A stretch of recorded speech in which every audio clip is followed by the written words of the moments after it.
जीवन साथी एक शिक्षाप्रद कहानी। कॉलेज में हैप्पी मैरिड लाइफ पर एक कार्यक्रम हो रहा था जिसमें कुछ शादीशुदा जोड़े हिस्सा ले रहे थे।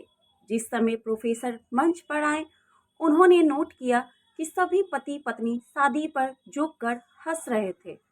ये देखकर प्रोफेसर ने कहा कि चलो पहले एक गेम खेलते हैं, उसके बाद अपने विषय पर बातें करेंगे। सभी खुश हो गए और कहा, कौन सा गेम? प्रोफेसर ने एक मैरिड लड़की को खड़ा किया और कहा कि तुम ब्लैक बोर्ड पे ऐसे 25-30 लोगों के नाम लिखो जो तुम्हें सबसे अधिक प्रिय हो। लड़की ने पहले तो अपने परिवार के लोगों के नाम लिखे, फिर अपने सगे संबंधी, फिर दोस्तों, फिर पड़ोसी और अंत में सहकर्मियों के नाम लिख दिए। प्रोफेसर ने उसमें से कोई भी कम पसंद वाले 5 नाम मिटाने को कहा। लड़की ने अपने सहकर्मियों के नाम मिटा दिए। प्रोफेसर ने और 5 नाम मिटाने को कहा। अब लड़की थोड़ा सोचने लगी।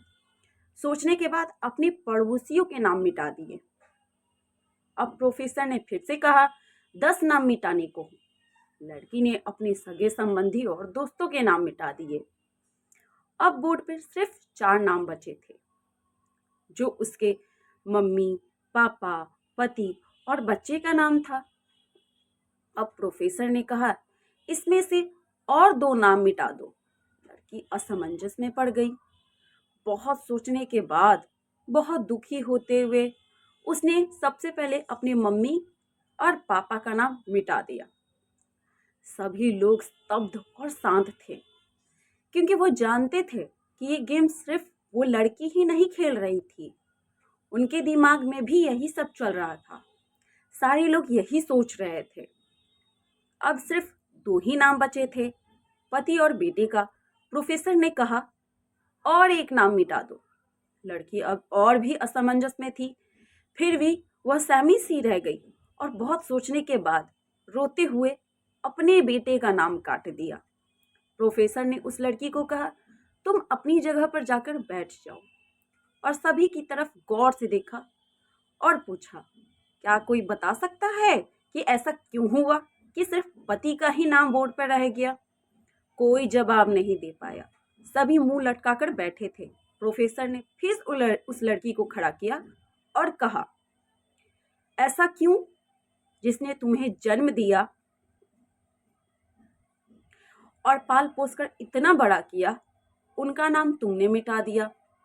और तो और, तुमने अपनी कोख से जिस बच्चे को 9 महीने अपने गर्भ में रखकर जन्म दिया, उसका भी तुमने नाम मिटा दिया। लड़की ने जवाब दिया कि अब मम्मी पापा बूढ़े हो चुके हैं। कुछ साल के बाद वो मुझे और इस दुनिया को छोड़कर चले जाएंगे।